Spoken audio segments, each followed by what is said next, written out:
汤市府讲要伫平镇新区南区艺文中心，就去予议员来质疑，讲2033年才会当有土地，也时间单起好设计头尾爱15档。市府回应讲都市计划核定了后，会做伙设计场馆，加速基定。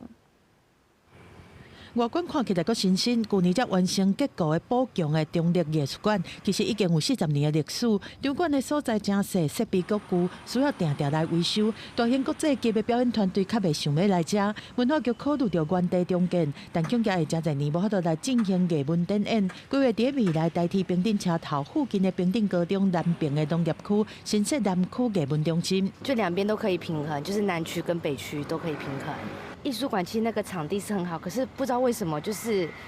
活动都没有到很多。我们也很乐见其成一个好的场馆的发生，对，因为真的是有好的场馆，一定会吸引好的演出团体来，这一定是一个必然的现象嘛。同的民众大多数拢赞成嘛，认为讲南艺中心的规划交通利便真重要。但是有议员质疑市府暗算2033年来取得用地，甚至搁要等7年到8年才完工，等于15年后才落成启用，批评新地票根本就无一个影。1500席